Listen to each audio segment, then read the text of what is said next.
You ever listen to our podcast and you're wondering, shit, what do those guys look like? Oh, it's us. And not only are we here, we're there. I was going to say we got mints. Oh, we got mints. We got mints. It's a celebration. Yep, our Sonic mints. Get it right in the mic. Get it right in the mic. I want to... Yep. That's immediately terrible. These mints are brought to you by Sonic the Hedgehog. Very chalky. I can't get mine open. You're a fucking retard, huh? What do you want from me? That kind of hurts my feelings. That's fine. All right. As long as we're on the same... Hold on. I wasn't going to say much. Oh. There you go. Dude, mine tastes like shit. Mine immediately broke. There's no substance here. What is holding this thing? It's like eating a stick of chalk. Yeah. I'm gonna throw up. Ew, juice came out. Where's my water? Oh, fuck. What? It's empty. Oh, you fucker. Oh, that's right. They can see us now. I know. I can't, do things. I know. We can't jerk each other off. Yeah, every episode before this one, we were just jerking each other off. We were just doing opening bits while we were giving each other hand jobs. Yeah, the bit was a hand job. We just kept giving each other hand jobs. Do you want to do a podcast? Do you want to give me a hand job? Do you want to do a podcast? I kind of want a hand job.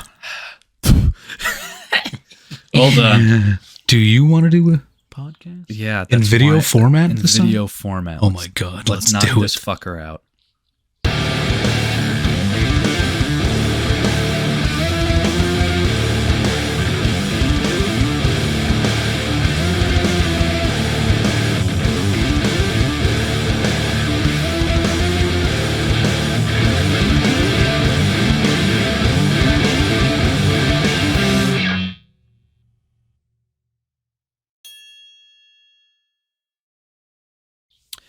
All right.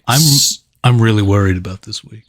Well, let me introduce it. All right. Well, you know what? No, I'm worried too because so worried. Because usually we do movies that we know are going to be fucking stinkers, but this one phenomenal. We'll let you guys try to guess, even though it's in the title that you picked. We did a movie that swept the Oscars with 11 nominations and 7 wins, including Best Picture.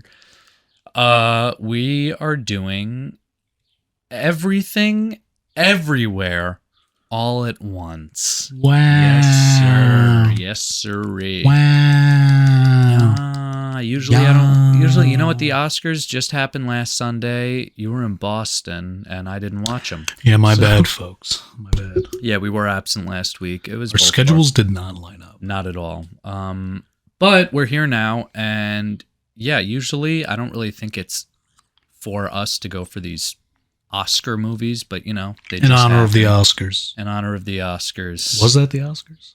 Yeah. I get them all mixed up. Yeah, they're all, What's the other one? The Emmys? The Emmys, the Golden Globes, BAFTA. What about the Tonys? The Tonys. The Tony Appadoodles. Listen, D. Listen. That's it's just a bunch of guineas giving out awards. Yeah. Oh. The best award goes to the best Benny. The best vowel goes to Tony. The best vowel goes to O. Yeah, right. They got a Tony just for each vowels. The best A goes to Vincenzo. Is A the letter A or is it EH? That sounds more Canadian. Who does that go to? Yeah. That's the nominees are the letter A, E, I would love to say and O. Here are our nominees for the letter O. Oh. And then you got the quick O. Oh? Yeah. Me?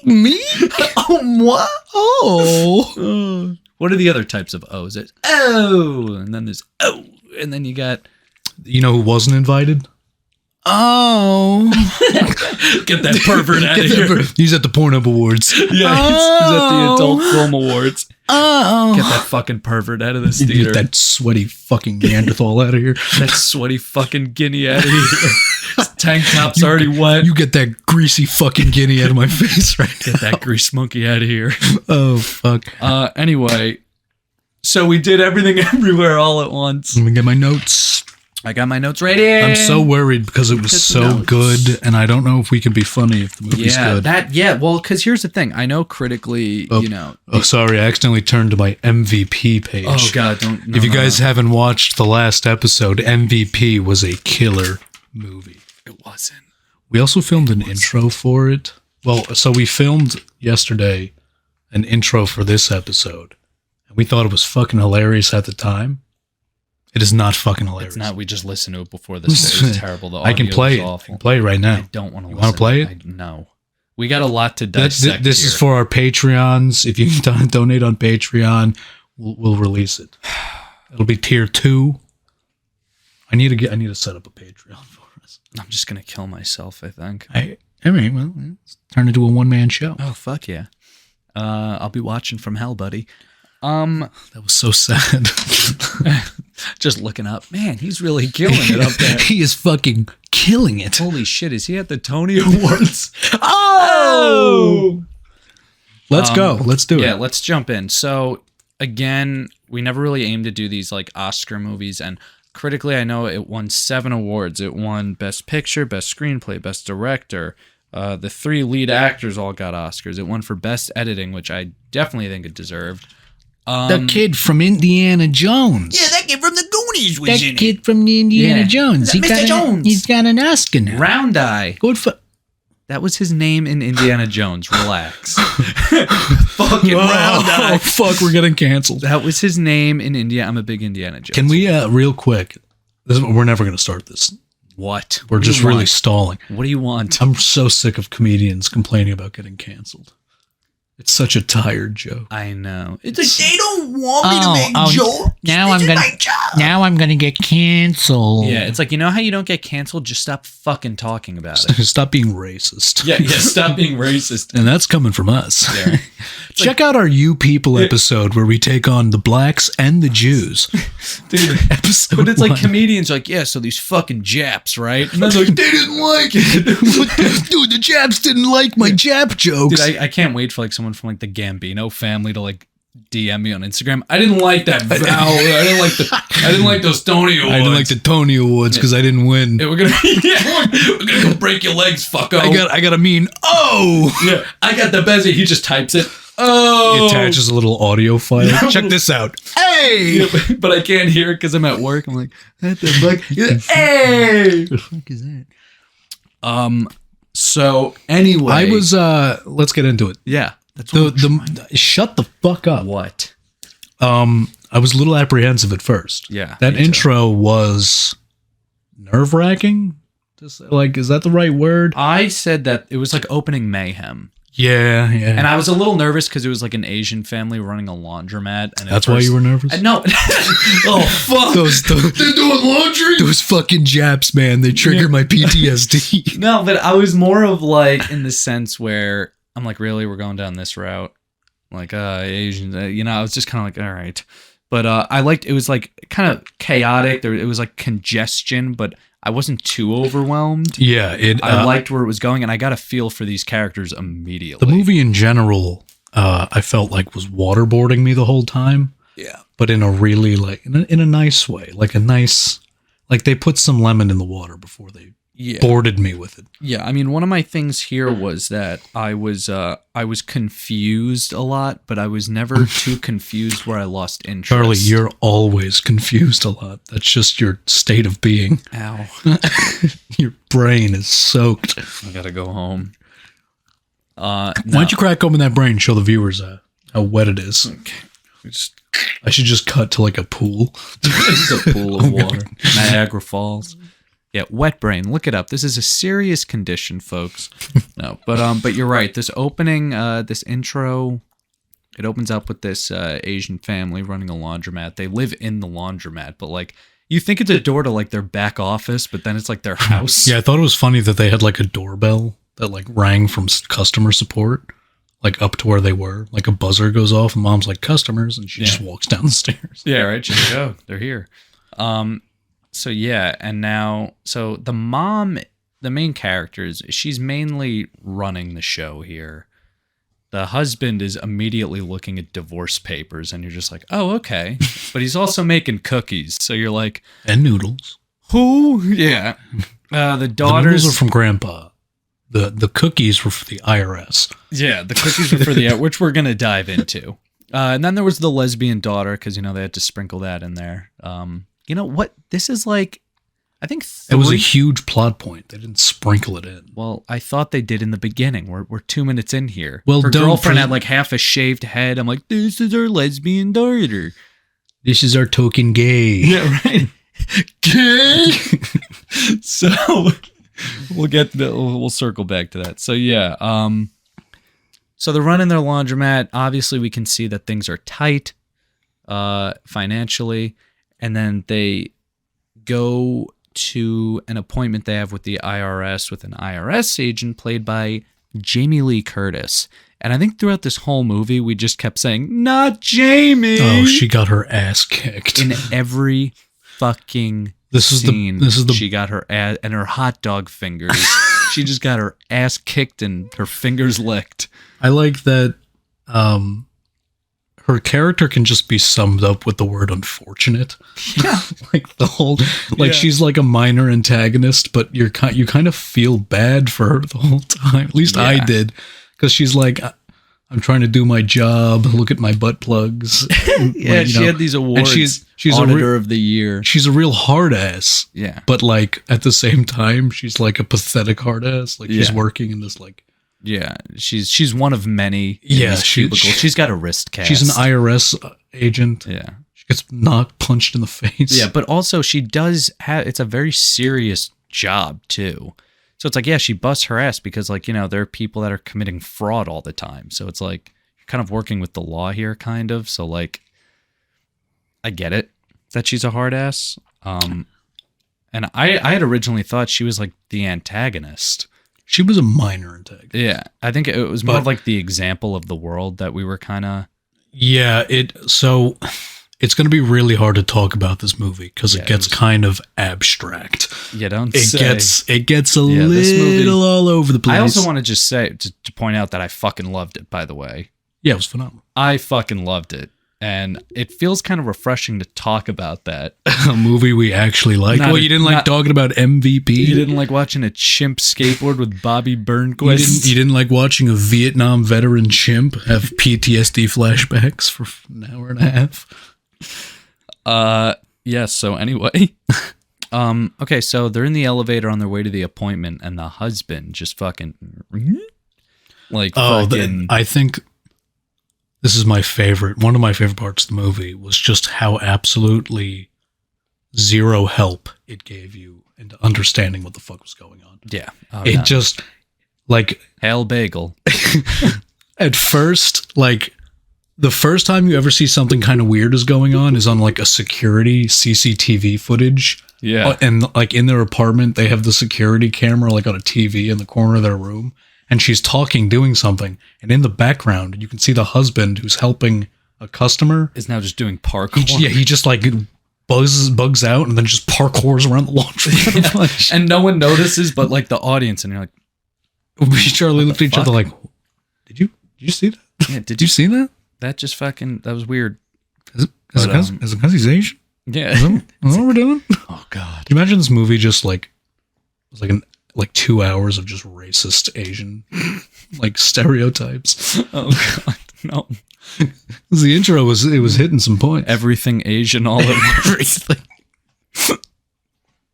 They moonlight at a Chinese food restaurant.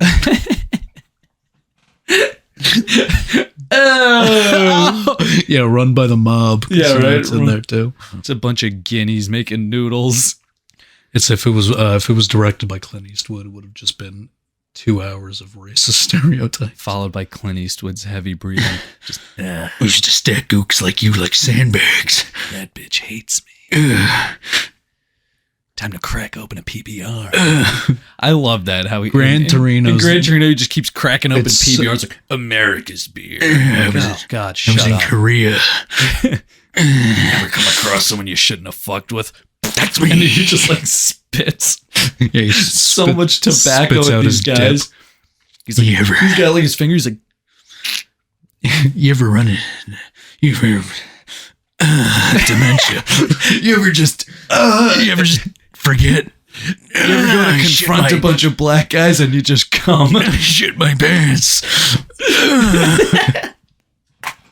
So that was actually one of the multiverses in it was Clint shart in his pants while being incredibly racist. You fucking gook. Oh, I hate the blacks.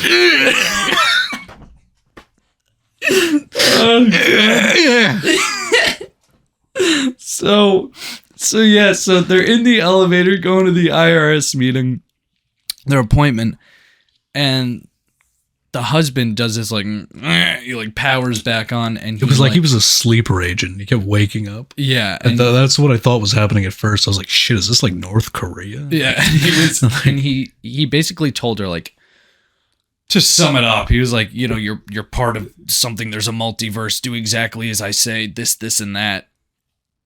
And I thought it was going to be really complicated, but the directing style of this was phenomenal, and it was actually kind of easy to follow. Like, yeah, it got really fucking weird, but I could follow it. It was confusing where it was supposed to be confusing. Yeah. Like, at first, it reveals it later, but the husband just starts eating chapstick. Yeah. And he pulls the gum off the bottom of a desk and pops it in his mouth and we're sitting there like, why the fuck does he keep doing this? It was like really weird. And then you find out, though, that like to enter different multiverses, you have to do something weird, which I thought was bizarre, but worked so well. Which led to so many great... They explained it just enough where it was like, oh, okay. They had to do something so improbable that would unlock like your pathway to the other universe, and then you could like use that person's mind. Yeah, to, you know, for an advantage in the universe you're currently in. But again, there was no spoon feeding here, and I loved that. Oh yeah. Say when it's like, so here's what you're gonna do. You gotta do it. One of my notes is the exposition in this movie was delivered probably perfectly. Yeah. There was a lot of times where the heavier stuff was being explained to you, but it was being explained to you through the wife, who had no idea what the fuck was going on. Because she was us, pretty much. Yeah. The wife was the audience. The times where they needed to really explain some heavy shit, like what we just said, the whole unlocking other people's brains thing, that was just explained, but it was being explained to the wife so we could hear it as the audience. Yeah. Textbook. I love that. There was no, Oh, Tony, this rigatoni's. Tony, this exposition. Tony, this rigatoni, this is going to the Tonys, baby. This is going to the Tonys. Best rigatoni. So yeah, one of the first moments we really see this kick off is when she gets into this multiverse and her husband is like running with her because they're running from Jamie Lee Curtis, who now knows fucking wrestling. And they're like, you have to give yourself paper cuts to unlock your wrestling version of yourself. So he's like talking into these like Bluetooth headphones. He's like, oh shit. And he's like trying to give himself paper cuts. It was so funny that they had Bluetooth headphones, was like the technology. But again, and then they just tap it and it worked. But it worked for me. Okay. I just want to be really specific. Like, not Bluetooth headphones like AirPods, like 2002 era phone, the headpieces people used to wear. Yeah, like those like... And what made it even funnier is that they had two of them. Yeah, they needed two even though they only tap one. And nobody ever brought it up, which I thought was kind of funny. Yeah, me too. It could have been like they could have done like a one-liner in there, like, really? I feel like Jamie Lee Curtis might have brought it up, but she was too focused. Like, I was waiting for her to be like, why the fuck do you have two Bluetooth headsets on? Yeah, right. It's like, it's 2020. Like, what are you doing? Or whatever year this fucking movie takes place. I don't know. It didn't really get into it. But anyway, so she winds up learning how to get into these multiverses, and then she like beats the living shit out of Jamie Lee Curtis and like smashes her head through a wall. Poor Jamie Lee Curtis. And then, while she's like figuring all this out, in her actual universe, she's sitting in the car while her husband is explaining why he wants a divorce, which I thought was great. Well, no, that was another universe that got split. Jesus Christ. So she has a choice where she could either go home.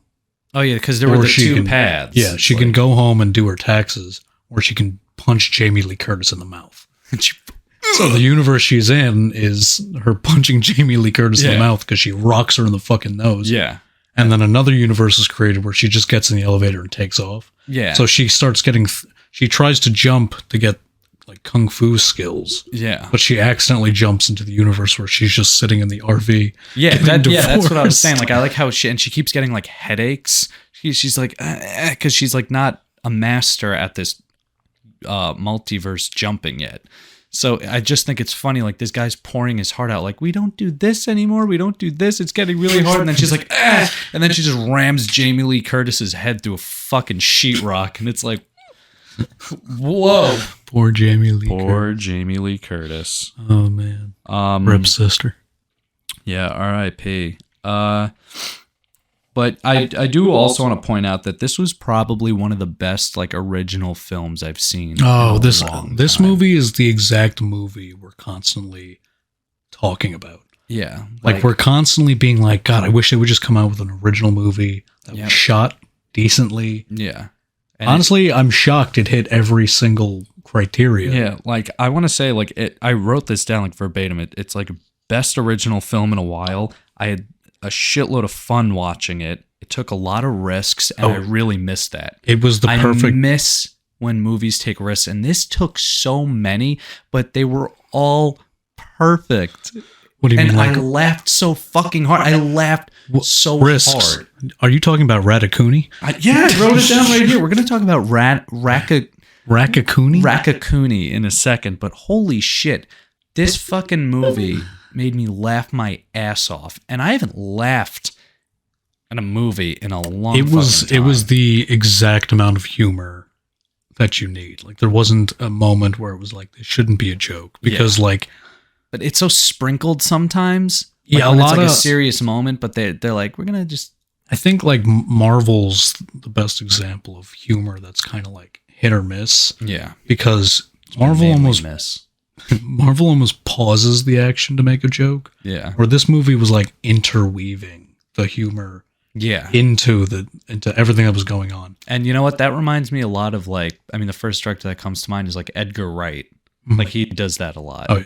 Like it's right in the middle of everything is where his funniest fucking like Shaun of the Dead when Simon Pegg is just walking through the zombie apocalypse to go to the shop. Yeah, and he doesn't notice anyone. Doesn't notice anyone. It's on the news. Yeah, I was actually gonna bring up the part where he's like fighting off all these zombies and Queen is playing and he just gets fucking nailed in the head with a dart and he's like, it's like it's hilarious, but like I shouldn't be laughing right now. This guy's trying to save his friends.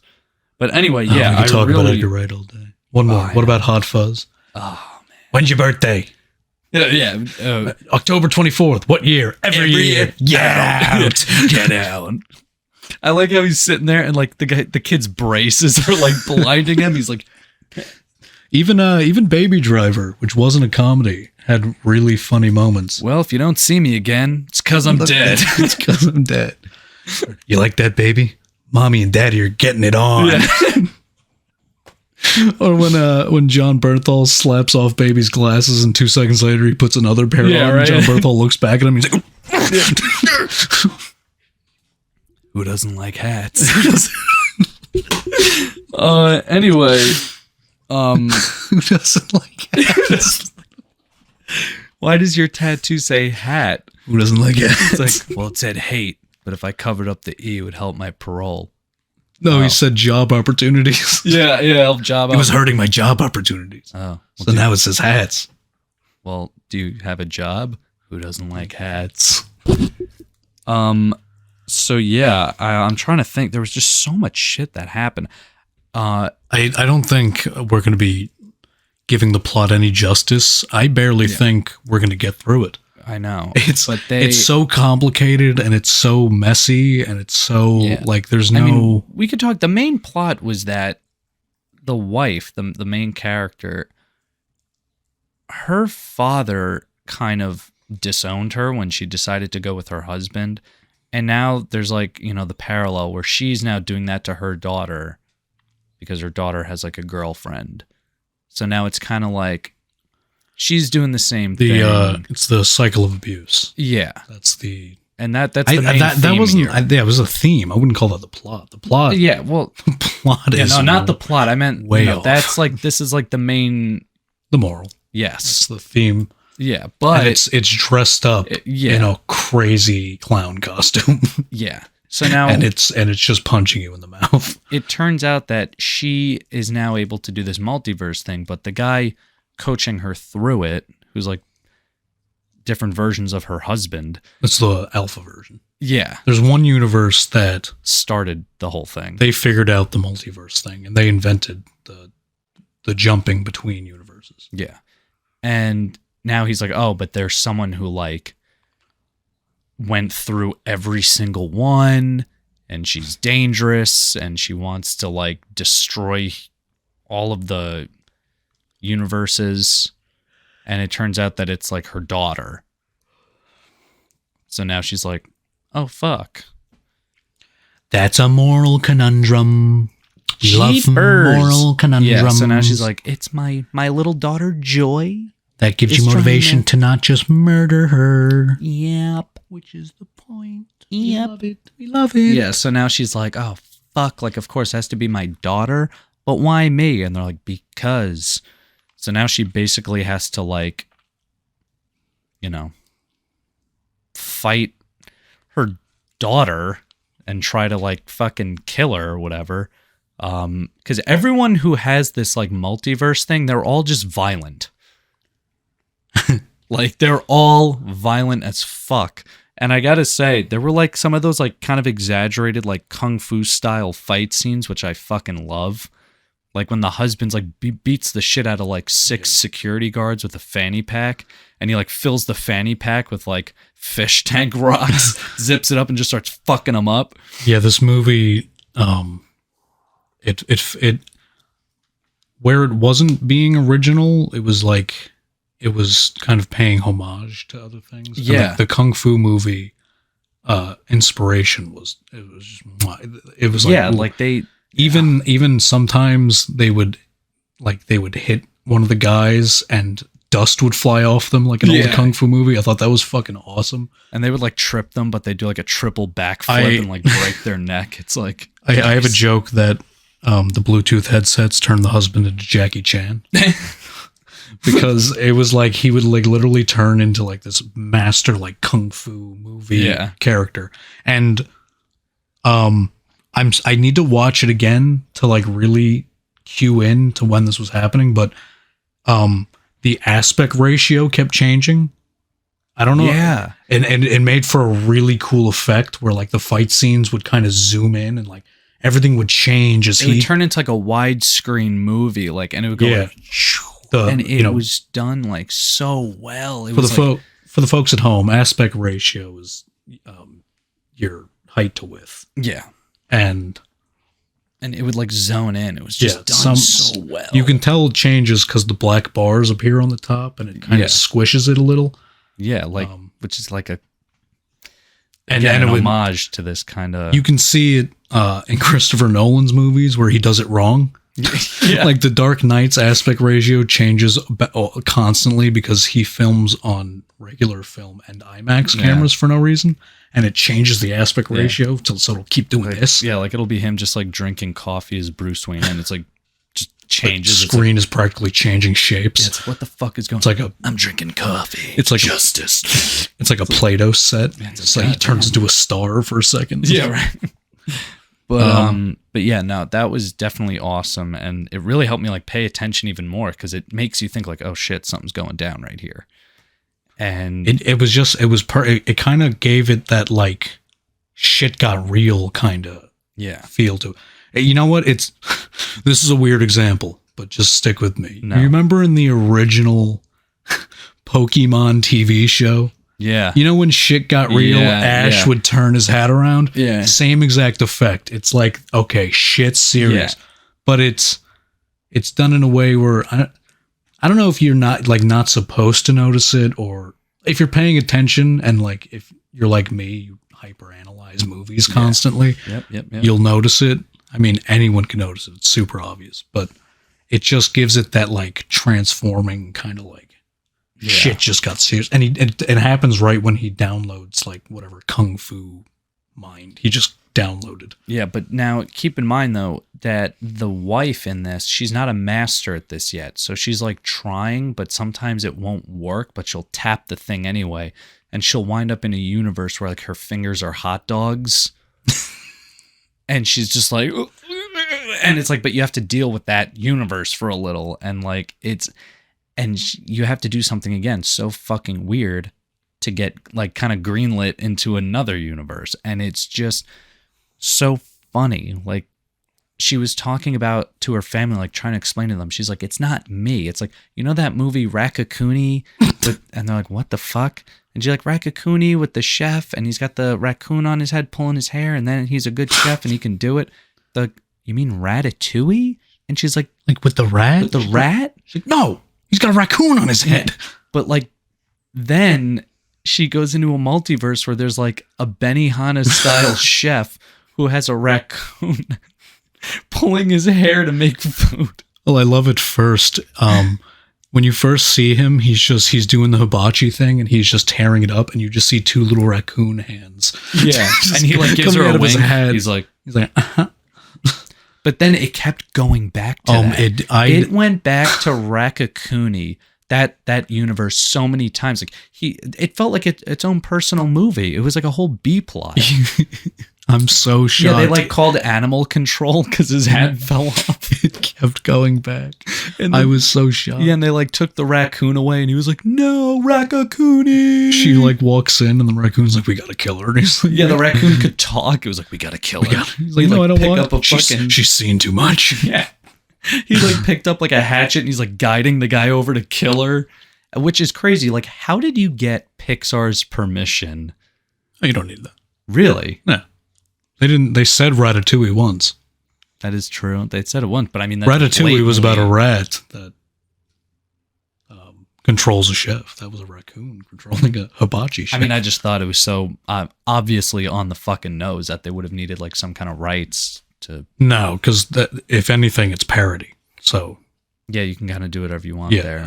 Shout out to Epic Movie. Shout out to actually a good parody, Spaceballs. Yeah, right. Disaster movie with Kim Kardashian. Shut up. And that other guy. Who? I don't know. Okay. Yeah, so that was fucking hilarious. And yeah, a lot of this movie was like, a lot of it was just bouncing around different universes, but it was furthering the plot. And again, we just turned this movie off. We just finished it. We both just watched it for the first time, so we're still kind of in shock right now about everything that happened.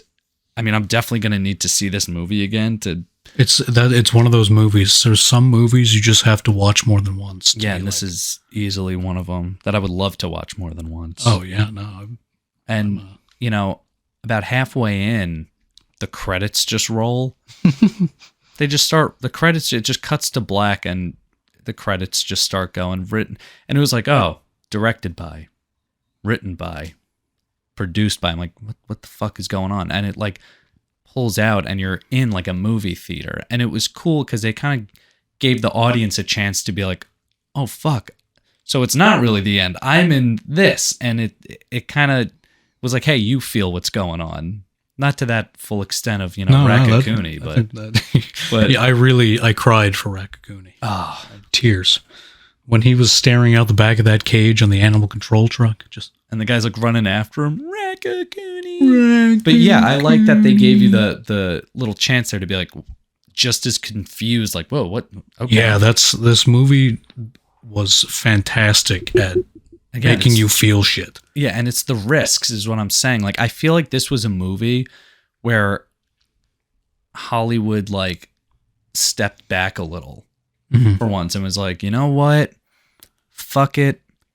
Do it. Whatever. And like, this is the result you get when Hollywood just backs the fuck off. Because you always have those studio execs, ooh, change this, change that. But this, you can easily tell that these directors and writers had 100% creative control over all of this. They definitely had like final cut of this movie because it was fucking phenomenal. Oh my God. What? You know what I just realized? What? Do you know Daniel Scheinert? Scheinert? He directed it. You recognize that guy? Get the fuck Do you out. recognize him? Oh my. That's Look.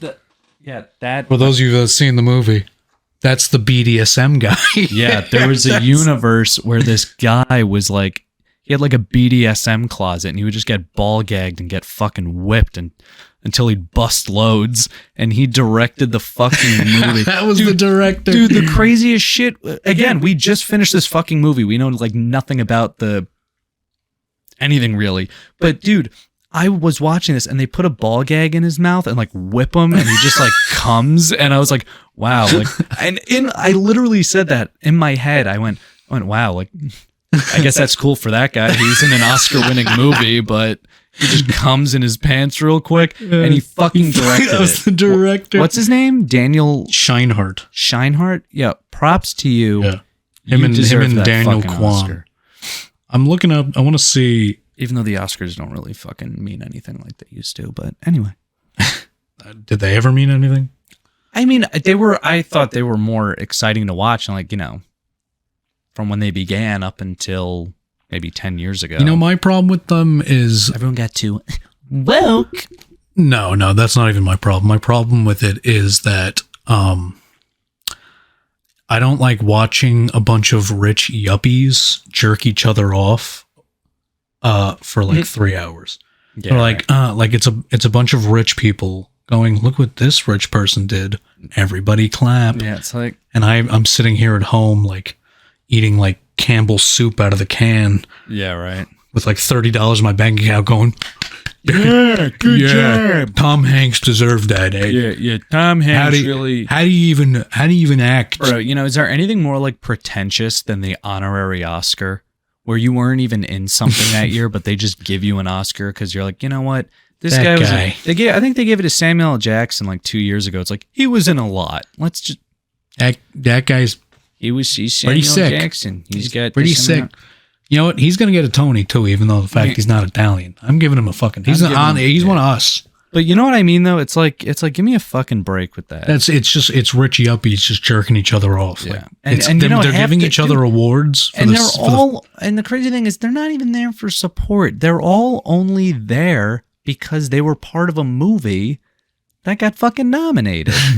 the only good thing that's ever come out of award shows is when the guys who made South Park went and they dropped a bunch of acid. Yo, before. shout out to Trey Parker and Matt Stone for dressing up The as boys. women and dropping acid. That is so And funny. They got nominated for also Best Original Song that year, and they lost to Phil Collins from Tarzan. And now, like, to this day, they're like, yeah, fuck Phil Collins. Like, those are the guys I The aspire fact to be that South like. Park was even up against Phil Collins. I know. Fucking hilarious. Dude, it was, but Trey Parker literally said, he was like, you know, South Park is kind of like, that's the stuff that South Park is against. So if we're going to go to this, we're just going to, so they went to dress up as women, but they're like, dude, we should drop acid. And whenever someone was like, what's with the dresses? They had this thing where they were just like, it's such a magical night. That was our only answer the whole night. And then they like fell asleep or some shit, or they started coming down off the acid when they were like, when their category was up. And then Phil Collins won, and they're like, fuck this. And I think they just left. After all that. Yeah. Fuck. So yeah, we were talking about where the fuck were we with this? I mean, much like the movie, we were all over the place. Yes. There was a part like, Oh yeah, that we were talking about the director was the BDSM guy. But yeah, so she's going through all these universes, and you know, she's like learning more and more and becoming. She's like, the whole thing is she's really just trying to become stronger to like kind of overpower the daughter, because the daughter makes her first appearance as the villain. And she's like impossible to defeat. There's like a bunch of security guards there, and or like the cop, and he was like, you can't be here. She's like, what do you mean I can't be here? Because physically I am here. And then she like turns him into a salsa dancer. no, she turns him into confetti. Yeah, he throws up confetti and then his head explodes into confetti. Yeah, she like flicks him and he turns into confetti. Yeah, and then the security guard, she like turns into a salsa dancer and he's like dancing with her. And then the other cop like shoots him like 5 times and he's like, It was so funny. I was like, did he just shoot him because he's a salsa dancer? Like that guy really hates salsa dancers? yeah. And then she like 2 giant dildos appear in her hands and she fucking beats the shit out of this security guard with these dildos. Like blood's flying out of his mouth. It's like, she's fucking him up. And she, and then, she's got like pink hair and then someone taps her on the shoulder and she doesn't even turn around. She moves the back of her hair out of the way and then her face is there. Like she's just, again, everywhere. She Voldemort's him. Yeah, she was like just like an amoeba. And it was like, holy shit. Like, so and now you have this lady who's just learning this stuff. And it's like, how is she supposed to beat this? Yeah, her power is that she can bend reality. Because, And so, we're going to start getting into spoiler territory. So I just want to say, if you haven't seen it, we highly recommend it. Yeah. And there's nothing we can really say that would spoil the experience, but we're probably getting towards the parts where that are really gonna, we talked about some funny shit, but we're really gonna, there's still funny shit. Don't worry. Still there's some a funny lot. Shit. There's a lot of funny shit in this. But what was I about to say? I don't know.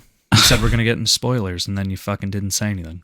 I'm just saying that this is the point of the movie. I mean, we've already spoiled the daughter being the bad guy, but that's kind of early. Yeah, but you don't know what happens. Ooh. Hashtag Hail Bagel. Hail Bagel. So let's jump into that. Do it. Hail Bagel. Hail Bagel. So yeah, I guess we'll dive into the bagel because that's. I feel like the bagel wasn't as big of a subplot as it was. It was kind of like. I feel like it meant to be bigger. I think it was like a means to an end. Like the whole thing with the bagels, that she created the bagel. So it was like a black bagel. Yeah, she experiences every universe at the same time, which is a headache. Yeah, and it fucks her up and she's all evil because of it. And so she takes all that and she puts it onto a bagel. Yeah. And the bagel turns black and it turns into like a black hole and it's like spinning. And but shit then just gets sucked into there's it. There's like a cult around it now and they all worship the bagel. Hail Bagel. Hail Bagel. And it didn't really come up very often. It kind of came up once when the mom almost got sucked into it at first. Yeah. And then later on, she reveals that she created it so she can just dive into it and hopefully it just fucking kills her. Yeah. Because she's tired of experiencing every universe at the same time. So she figures, I think if she could just throw everything in there and then just fucking jump in, it'll just... Yeah, it'll destroy it all. Yeah. Which is crazy as shit. Yeah. Also, totally 100% how a teenager would deal with that. Yeah, right. I'm just gonna like jump into a black hole and die. I experience everything at all once, so I'd like to kill myself. Yeah, I'm just gonna kill myself.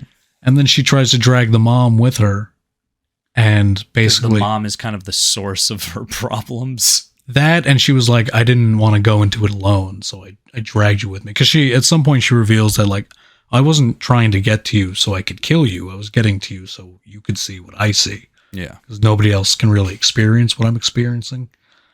And which is, I think, kind of why the mom was the chosen one out of everyone. Yeah. Which I think there was also, the dad also played a big part of that. I mean, he was kind of like the trainer. Yeah, I feel like he was, in a way, like also the chosen one.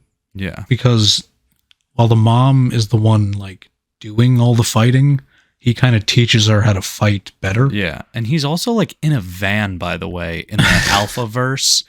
Like it seems like he created this. Oh, I'm not even talking about the Alpha. Yeah, Dad. I'm just saying, like, he was like, he did have a big part in coaching her through all this, but I'm just saying too, like, he's in the Alphaverse in like a van and like a high-speed chase the whole time. And he's like, we got it.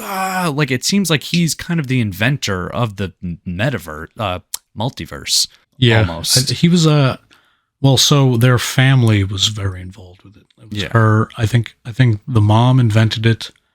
The daughter obviously was subjected to it. She was like the best one that's ever done it. Yeah. And then the dad, he had some kind of role in it. Like the grandfather is like the leader of the alpha world. Yeah. Like all that kind of shit. So I think it was their whole family unit was like involved in that. But yeah, so now the wife is she was like kind of being trained, and then the daughter was like, I don't want to go into this by myself. I want you to experience what I'm experiencing. And then the mom kind of realizes this sounds tacky, but like it was done pretty well. She kind of stops fighting and she starts fighting with kindness to try to make all of this right. So when like... Yeah, she realizes that fighting it, like fire with fire, that whole thing. Yeah. She has to like... It's smarter for her to fight them off being like nice to them. Yeah. So she like... You know, the daughter sets up like this army kind of to defeat the mom. But then the mom like finds out through the other universes what all of these people like. I mean, that was like the big thing. That's why a lot of the time she's just hopping to these weird different places, but it ties in at the end because she's like, oh, I've seen all these people before. Like, I know what they like. So she kind of like... Yeah, I think I noticed that there was really... I think there was like a total of like 10 actors in this movie.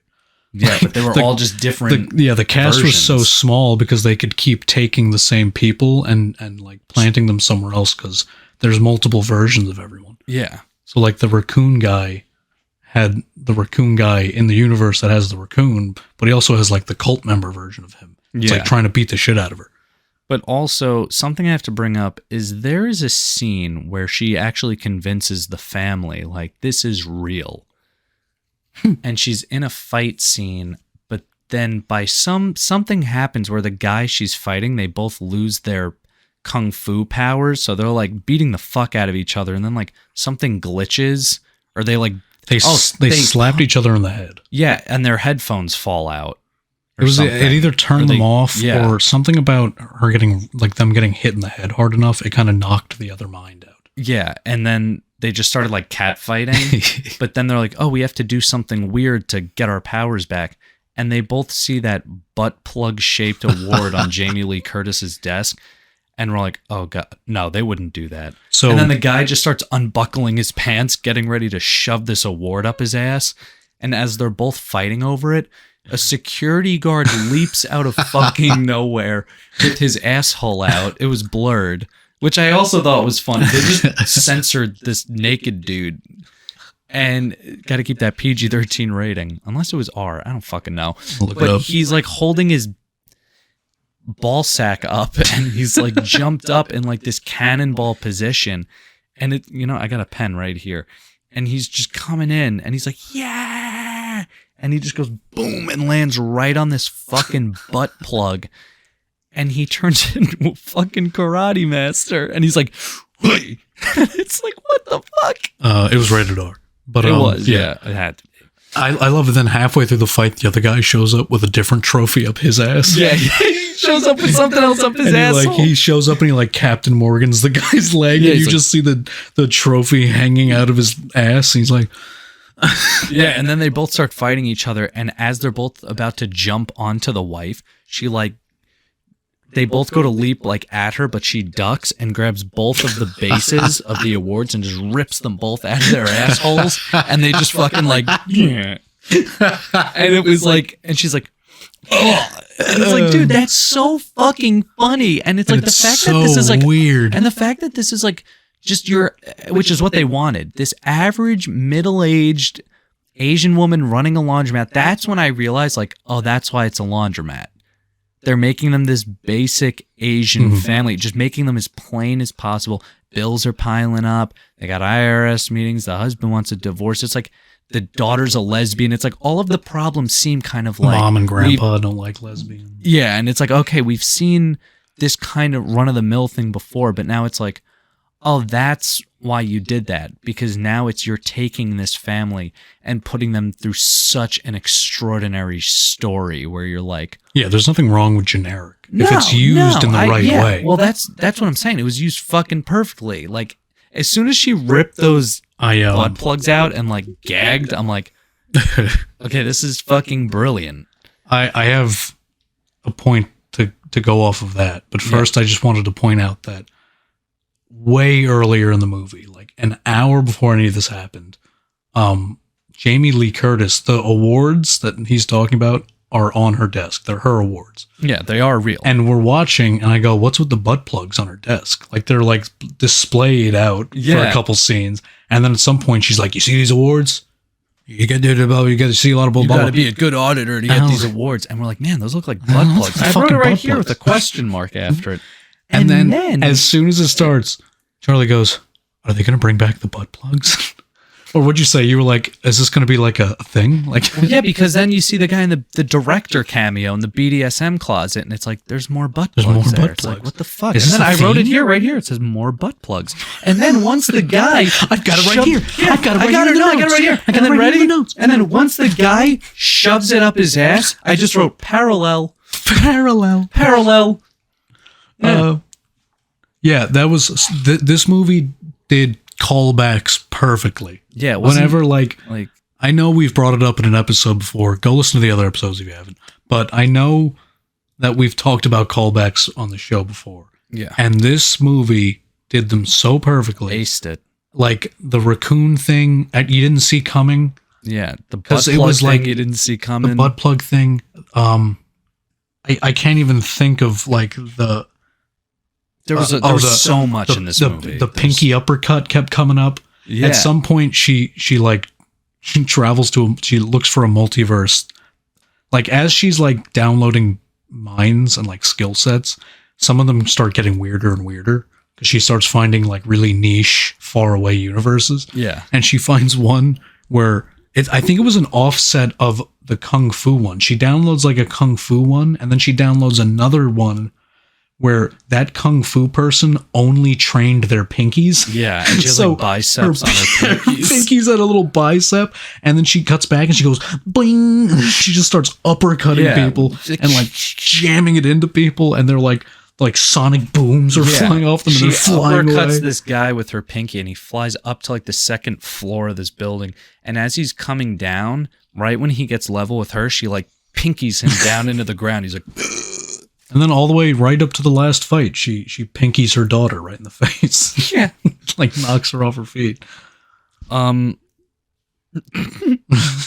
yeah, so anyway, to kind of sum up the basic plot, I would just say like... Just go watch it. Well, yeah, but you know, she's like fighting with kindness, and her daughter's like walking up the stairs slowly. She's trying to dive into the donut. Oh, yeah, to the bagel. Yeah, she's like, I'm going, but she's got to like help all these people for like, not help, but like defeat. So she's like, oh, you like BDSM? Here's a ball gag. And she like spanks him and moves him out of the way. Yeah, like, and she like finds the next guy. Beating them up wasn't really doing anything. So the husband gives a big long monologue, which was fantastic. That monologue was great. Yeah, he was like, why are we fighting? And it was like a bunch of different versions of him all contributing to the monologue. Yeah. Even though they didn't really know it. And it was kind of like a love triumphs in the end kind of motif. But again, without it getting jammed down your throat. Us saying it sounds corny as fuck. Yeah, but watching it was not corny in the slightest. No. We're just two like emotional douchebags. Yeah, so, like, basically. So like, or did I say emotional? Yeah. I meant emotionless. Yeah, I meant emotionless. Listen, this is the Degenerate podcast, right? This isn't the cool guy. You didn't see it because I was kind of sitting behind you when we were watching this. One line in this movie, I wrote down, a tear was starting to start. I was kind of holding it back. Dude, I was kind of choked up. The scene where she was like the movie star version of herself, and she sees like her husband went to like America by himself or something because like that was just the path. Like they didn't go together, and he became successful. And like as she's like trying to like throw herself at him, he was like, don't like tease my heart like this. Like if this is something you want, think about it. And then he like smokes a cigarette, walks away into the rain, and turns around to her and goes, just so you know, I would have loved just doing laundry and taxes with you. And then he just like flicks his cigarette and just walks away. And I was like, this guy's unconditional love for his wife is heartbreaking. And the fact that like he's bringing up a divorce in this because he just knows that she just doesn't reciprocate that to him. And he's still a stand-up guy. At the end of the movie, she like starts bashing the windows of her laundromat. She's like, fuck this place. I hate this place. And then he comes in with like a broom. He's like, I got it. Like he's just, everything about this fucking guy is perfect. He, a lot of the movie, it painted him because his wife looked at him like this.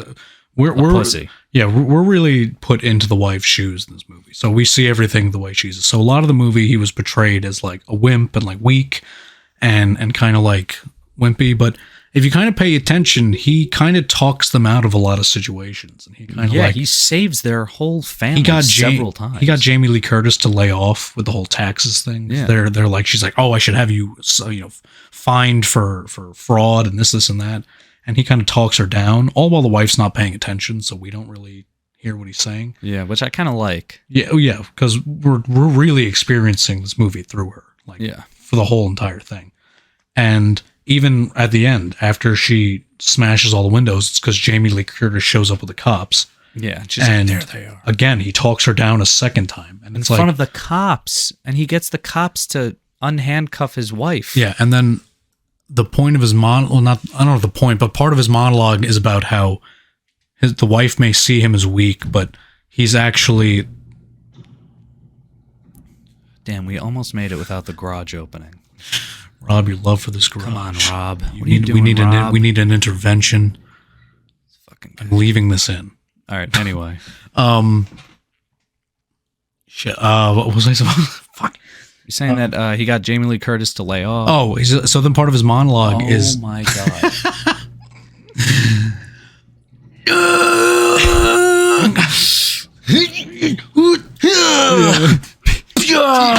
Yeah, my phone. Part of his monologue is about how what she sees as weakness is really just his way of fighting. Yeah. Where he's like, that's just how I learned how to survive, is like they're being nice. Yeah. And... That becomes how she defeats, that's how they solve all the issues. And part of his monologue is like, why are we fighting? And he's like yelling at all these henchmen that are pointing guns at them. Yeah. He's like, why are we fighting? Like the only thing I know is that we have to, kindness, even like, especially when we're all scared and confused, we need to be kind. And I was like, this is fucking rad. Yeah. This is the shit. And then it fucking works. And then like at the end, the mom grabs the daughter and the girlfriend and runs them over to her dad, the grandfather. And she goes, this, it is my daughter's girlfriend. And he just has a stroke. He's like, girlfriend? Gay. And it's like, you know what? Fuck it. Just get the fuck it. Just go somewhere else. Yeah, the mom and the daughter takes off. She's like, I can't believe you. And she takes off running. And the mom's like, wait. But I said what you wanted me to say to him. You're still mad at me? And then they run off and they start having their moment. But then it cuts back to the grandfather staring at the girlfriend and he's still mid-stroke. It's like, and he goes, and he just goes in Chinese, girlfriend? Yeah. And then he puts a hand on her shoulder, girlfriend. SpongeBob. You know what? I think it's really important for that joke for you to realize he didn't actually have a stroke. Yeah, he didn't have a stroke. There's just... What is the actor's name? I know I don't know. He's decently famous. I know he's been in a lot of shit, but he's aged in a way where one side of his body has just drooped. And the way the angle was, his just fucking face. Yeah, he was like, girlfriend. Gay. Woke. No, but yeah, so what I kind of like too is that she does this whole thing, like she drags both the kids over. She's like, this is my daughter and this is my daughter's girlfriend. And it's like still not enough for the daughter. She still just storms out. And it's like, okay, well now what? And then, the mom goes out and she's like, I thought, what the fuck? And she's like, I just need to be away for a little bit. I just need to get out for a little bit. and it was like, oh, okay. And then it shows all the different universes of her mom just starting to let go a little bit and just become a fucking balanced parent without. Yeah, she just goes, all right, and like lets go of her. Yeah, she just lets go, and like that's and it's represented kinda what you have to by do. her walking into the bagel. Yeah, I thought was kind of funny. Like a lot of the emotional moments in this movie are supported by the jokes. the rocks. Which We is didn't even talk about the rocks. yeah, I'll get there, but like it's just the fact that the bagel was a joke, but it's weaved into the plot, so Yeah. it's still an important plot point. So It's a fucking bagel. they're fighting over a giant spinning bagel, and then she's like stepping into the bagel, like just let me go, but it's still just a bagel, and it's just fucking Yeah, it's like you perfect. stop thinking about it as a joke though. Because it's so Emotional. yeah, but it's so intertwined with the plot where it's like you don't even question the fact that it's a bagel. Yeah, you're just like, fuck, is she gonna go into Because the you're bagel? like, that's the joke, but it's still an important piece of the story. Yeah. Like, it's just perfect. The Rock scene, The Rock Johnson makes an appearance in Yeah, this. Dwayne the rocks Johnson Famed- got my rocks off with Johnson. Famed Black Adam actor from episode 2? Yeah, Episode 2. Which you haven't listened to. Go do it. I'll kill you if you don't. Oh boy. No. So there's a scene where one of the universes, they turn into rocks, and they're two rocks sitting next to each other on like a canyon. Which real quick I liked because it was like your breathe moment. Yeah, it was right Nothing at absurd. it was right at the height of some crazy shit. Like she Yeah. was like jumping from universe to universe, like freaking Yeah, everybody. and then there were just two rocks at like the Grand Canyon. complete silence, just like this. just a breeze, a light breeze. Yeah. And they explain that in most universes, life didn't get a chance to form, so they just exist as rocks. Yeah. And so they're sitting next to each other. And the biggest part of me for that scene was that's the moment where I was like, okay, the writing in this is fucking phenomenal. Yeah. Because they're rocks, they can't speak, and all the dialogue is happening through subtitles, and I can still hear the characters' voices Yeah. in the writing. I can Like, hear it. And that was also the universe they chose to Like sit and have a moment. to have that moment. Yeah, not like they're both not like covered in blood, fighting bad guys. Like, listen, they're just fucking rocks on a cliff with subtitles, and it's so peaceful, and the view is beautiful. The and it's like, the mom's cracking jokes. Yeah. And they the daughter says something, and the mom says language, and she's like, "Oh, come on!" She goes, it was a joke. It was a joke. I'm kidding." yeah, she's like, I'm It joking. was a fucking joke. Yeah, it was a fucking joke. And it's all in subtitles. Yeah, it's just quiet. fucking hilarious. There's not a peep. There's not even the sound of a breeze. There's no like. And then when you think that Nothing. that's just the moment, later on in the movie, they go back to being rocks. Yeah, they go back again. And the mom, there's a big thing where the dad puts googly eyes and everything, and it annoys the fuck out of the mom. But at that moment, when she's kind of learning she turns to the husband and she goes, "I'm learning how to fight like you." So then it comes back to the rocks, and the rock spins around, and it's got two googly eyes on it. And the daughter rock is like, "No, get away from me!" And the rock just starts sliding towards her. Yeah, like, they "Come just here, start like come here." inching like a snail race. She's like trying to catch up, but then as she learns to let go, she lets go in all universes, and then like the daughter rock flings itself off a cliff.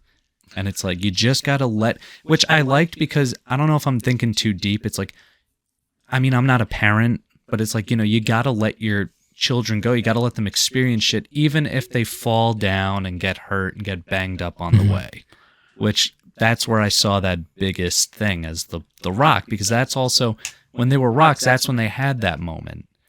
And what better example than throwing a rock down a cliff and be like, yeah, you're going to fall down. You're going to get hurt.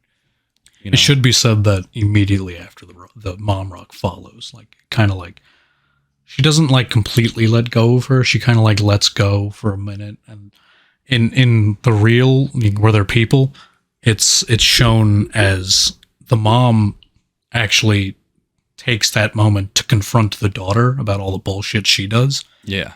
And I thought that was a pretty important note of the movie where confrontation is good for you, and like a lot of the yeah. reason the family has so many problems is because they bottle shit up inside. Yeah, like I like how it wasn't just the daughter being like, this, and this. Come on, mom, like be right. And then the mom's like, okay, sweetie, I'm sorry, and then hugs her. But then she goes, well, you know what? Mom's like, you never fucking call me? You just fucking show up when you need shit. I just give you free food all the fucking time. And it's like, yeah, like, fuck yeah. Like, you know, like, again, you and me continue to say this. If you don't have conflict in a movie, you don't have a fucking movie. Well, even a step beyond, as we always talk about how confrontation isn't a fucking bad thing. And this movie, it's a big, giant point at this point. It's a really quick point, but it is there. Yeah. Where the only way they can get past their problems is if they confront each other on the problems. And that's when they all start healing and they come back together as a family. When they all just kind of go, fuck it. Like, nothing matters. Yeah, You're a bitch. Fuck you. This, and that. Like, fuck all this nonsense. And that confrontation, even though it kind of like was tough for them to say, that kind of rips the Band-Aid off and lets the healing start. Where like, okay, I got that off my chest. Now we can just like exist together. Start. I can not start over, but can we just like, you know? Yeah, I can stop, you know, feeling this way around you because I got it off my chest. There's like a weight lifted, and I thought that was like a really important message. Yeah, it's just really dope to see. Like, it was like a and then she, you know, learned to love the husband because I think not that she got tired of fighting, but I think just going through all those universes, she was like, holy fuck. Well, she finally saw her husband for what he is. Yeah, she finally stopped viewing it as weakness and started seeing it as just a different strategy. Yeah, and like a strength, and it ends up being the winning strategy. Like that's how they win, by fighting the way the dad fights, where it's like not even really fighting. Like, it's which and it was pretty deep because like she wasn't not fighting, she was still hitting them. Yeah. So there was like a kind of like a. It was like, I'm doing this for your own good. Yeah, kind of thing. I'm not going to hurt you. Just get out of my way. She did it enough to defend herself, which I think is an important note because the dad doesn't exactly roll over and take everything. Yeah, but. Like they gave him a little backbone. He was the one who was filing for divorce. Yeah.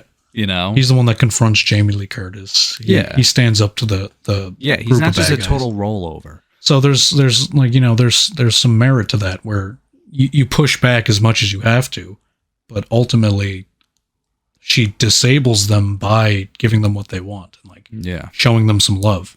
So it's like a quick push, like, get away from me. Okay, I'm gonna do something to you. And it was a great, including that one guy where she made him come. Yeah, right in his pants. And then I still don't know what that guy actually, because one of the extras is just when she like gives them everything they want, she like sprays the redneck with his like dead wife's perfume. Yeah. But then one of the guys is just laying there in the fetal position, like, going like, oh. It's like, wait, what the fuck did she do to him? I don't know. Maybe we missed it. No, I was definitely watching. At that point, my eyes were glued. I have no idea what did. So how did it end again? She had the moment with the daughter, but then, so they go to their next IRS appointment. And then, like, you know, they're just talking civilized, and then Jamie Lee Curtis is like, okay, good news, you're listening to me. Bad news is you're not really listening to me. What you guys have to start doing. And then she kind of fades out. She zones out again. And you're in the wife's head, and she's like, and you start to hear all those different multiverses come in. And then Jamie Lee Curtis goes, are you listening to me? And she goes, I'm sorry, what did you say? And then that's when it ends.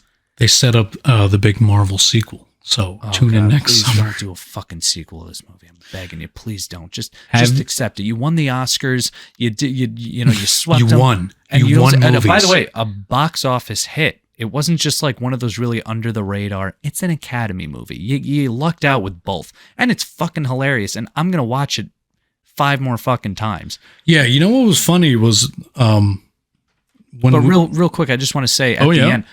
When she goes, I'm sorry, what did you say? And then it ends. That's her now doing the same thing as the daughter, living with all those multiverses now. Yep. But now she's like, it was worth this because I can kind of control it. And even if I have to live with the consequence of hearing all this shit in my head every day, I'm closer with my family. Yeah, I think as the mom, she's just better at managing all that. Yeah. Better than an outraged teen lesbian. So you were Damn saying, outraged teen lesbians. Giving grandpa a stroke. what were you saying though? What was it? Oh, when we first decided to do this movie, you came to me and you said, we agreed to do it, but you were like, yeah, I'm reading some reviews, and it's like, there's some mixed ones in there. Yeah. I don't know what morons were giving this movie a bad I'll fucking review. show you. I just went, well, because obviously I fucking just IMDb shit. Because I wanted to see, because I know we said that, the Oscars were hot. We're like, yeah, why don't we just do a fucking Oscar movie? And then, of course, this Everything Everywhere fucking swept the whole thing. And I was, but yeah, someone It really goes to show that you really can't please everybody. Okay, I'm not going to read this whole fucking thing. The But funny someone part. said, I'll just sum it up. They gave it a 4 out of 10. They said it's like a typical pretentious concept-driven sci-fi fantasy movie. Paper over the lack of plot with a concept and developments that are so radical and in your face that viewers are fooled into thinking there's something clever when there isn't. Oh, he's one of them. There's women in my video games, so that makes it woke, guys. Yeah, right. Someone said a Damn. pointless bucket of tedious, sophomoric visual metaphors. Shut the fuck up with your vocabulary, by the way. Oh, are these like critics? These are just fucking assholes on IMDb. Oh, have you ever read the critic reviews? They're fucking hilarious. Yeah, they're like, well, It is like these guys don't care about movies. They just care about showing you the fact that they own a thesaurus. It's fucking hilarious. Yeah. If It's like, stop you ever trying want to read sound- some funny shit, read IMDb critic reviews. It's like, oh, this movie was over pretentious and superfluous, and I was feeling very melancholy. Big like, words. Some guy said, I had to force myself to see the entire film. It's like, well, that's what you do during a fucking movie. He goes, it was painful. I feel cheated. I had to shackle myself to the movie seat. He goes, I feel cheated out of what could have been. Perhaps one director. What could have been? Yeah, would have What made mo- it. They did everything. Why didn't Thanos show up and Raccacoonie. They did do everything. Raccacoonie. He goes, perhaps one director would have made a difference. Don't know. Won't ever know. It's a self-indulgent mess. Self-indulgent? Get the fuck out of here. Whatever, bro. I thought it was fucking great. There's no doubt. There's no. And we're brutally honest. I mean, what did you not like about this movie? I think I do have some notes. I We don't have noticed. to dive in. No, I did notice. There was at some point a gigantic, ugly CGI building that caught my eye. Yep. That'll happen. The girlfriend character was kind of like that annoying, whiny white woman trope. Yeah. She was like, in the beginning of the movie, she was super pissed for absolutely no reason. Like I know, like her and the mom don't get along, but like it was like over the top. Like the mom pops out and she's like, "Oh hi," and she's like, "Hi, Evelyn, Mrs. Wong." And it's like, go break your own kneecaps. Yeah. But she like showed up like 3 times in the movie. So and then she did kind of calm down. Yeah. I think the waterboarding thing can get it was a little intense. It was very quick, very fast. And it was like a lot, but it kind of leveled out after a certain once point. you kind of knew what was going on, but also it's like, how else do you jump into this? Because again, they want you to be that. Oh no, main character, I love that it just got right into it. There's no opening, there's no intro. It just opens up to them in the apartment and they're just doing shit. Yeah. It was very refreshing to not sit there and for just wait. like and just stare at Lionsgate for an hour and a half. Yeah, right. Oh, that's who made this. That's great. Yeah, it just jumps in. I think the studio logo popped up once. Yeah, because I mean, obviously they were probably like just got their funding for this, and it was like, all right, well, fuck it, whatever. I thought the daughter character did kind of get she was kind of fucking annoying. Yeah, but she was a little but it was annoying. I think it kind of felt like intentional annoyance. Yeah. because like she's annoying, like a teenager's annoying. Yeah. No, I get that. And you know what it is? Like, I noticed all these things, but part of me was just so blown away by this fucking movie. I was so easily able to just, like, kick it to the curb. Yeah, Like, no. I was like, yeah, this daughter is starting to get on my fucking nerves. I also felt like the ending started to get a little long, but I was just It definitely dragged in a couple parts. There was a point in the middle where I was like, okay, it's kind of Yeah. we get it. Things are happening. You know, it's weird. Like it there's just a lo- started to drag its feet a little. Yeah. There's a lot of universes. Gotcha. Yeah, it was a little repetitive at times. Like I as much as I appreciated the callbacks, it did cut back to a lot. It's like, not to really compare these two, but you know the movie Click with Adam Sandler, where, you know, in that middle chunk of the movie, it just keeps going, I'm on autopilot. It's like, okay, I know, man, because things keep going. Like, let's kind of, you know, what else? What's next? But yeah, I was easily able to kind of ignore these things. His movie was we've said it before that a lot of the things we criticize movies for wouldn't be as big of an issue if it wasn't stacked with all the other bullshit. Yeah. The fact that this movie was so perfectly set up by everything else, what little flaws there were, you barely notice because, you know, the cinematography, the writing. Yeah, the technical aspect of this movie was fucking insane. Perfect. It was perfection. You know, there was really very rare CGI moments that you're just kind of like, what? I know that the hot dog fingers, that's practical. Those are giant gloves. I saw a video of Jamie Lee Curtis taking the glove off. Oh, really? And it's fucking hilarious. She's like, and it like flies off, but the hot dog fingers. It didn't look CGI. No, that was like big rubber hands. I'm a sucker for practical effects. Oh, you can't. You can't. Well, you again, can't even compare them. I know. That's why, like, even with like older movies, again, like, you know, I fucking love Indiana Jones. But that's just a perfect example. Is like those practical effects. Like, it's just like, even if they look kind of like tacky now or whatever, it's like there's a real movie feel. It's not just, we'll do it in post. It's like people made that. People did this shit. It's really, you know? Really hard and takes a lot of time to make CG look as real as possible. And practical, you don't have to make it look real. It is real. Yeah, that's the you thing can't too. Like you can spend 30 hours and $30 million making an explosion look real, or you can just blow something up. Yeah, like blow some shit up. And then on top, and I think the best use of CGI is when you put it over practical effects. Yeah, I think that's really a good example. You ever heard about the Star Wars remakes? No. The original Star Wars, it did look goofy. A lot of the shit looked really goofy, but a lot of the original Star Wars looked fantastic because they used minis. They used they built the Death Star was like a big set made out of all the shit. All the spaceships were little toy spaceships, and they just filmed them really up close, so they looked really big. Yeah. And then everything else, they just kind of built props. But when George Lucas filmed the prequel trilogy, he remastered the originals, and he added a bunch of CGI. But it was 1990s CGI, and it looked fucking awful.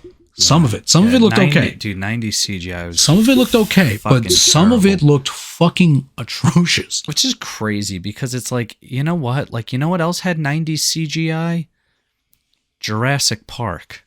Yeah, but a lot of practical in that too. That is true. They built a fucking T-Rex, yeah. Or Jaws, they built a shark. Yeah, they built like 10. They just kept sinking. Although if you've ever seen it outside of water, it looks fucking ridiculous. I know, it's like it looks like grandpa having a stroke. Well, I don't know. Anyway, I recommend this fucking movie. Yeah, go see it. Big time. It deserves the award, as tacky as awards are. Yeah. But it fucking was exceeded my expectations a lot. But anyway, check out the movie. Follow us on Instagram at the Degenerates 1000. We have a Twitter. Yep. It is at Sabia Springs, which is just the Degenerates, but we can't get that. Yeah, Twitter won't profile let us. So name. we did Sabia Springs. That's SABIA Springs. Mm-hmm. And yeah, tune in. We're on Apple Podcasts and Spotify. And give us a like. Give us a follow. Give us a like, a follow. Ratings. Tell your friends. If we want to get serious, ratings are huge. If you could please, if you like what we're doing, please give us ratings, because ratings will shoot us up and get us seen by other people. That's what Not that we don't love you people, but what do you mean? I'm not getting into this. I mean, episode 1, you people, go listen. It was fantastic. It was our first try, but it was funny. Yeah. That movie was terrible. It was so fucking That bad. movie stunk. But anyway, thanks for listening. I'm Charlie. I am Gay Grandpa. Why can't you just ever say Keegan? Every time we sign out, I'm like, I'm Charlie. And you're like, I'm the BDSM guy. Oh, boy. All right. I'm going to go put a ball gag in his mouth. So tune in next week, folks. Oh, yeah. Let's do it, Daddy. Oh, boy. Bye. Bye.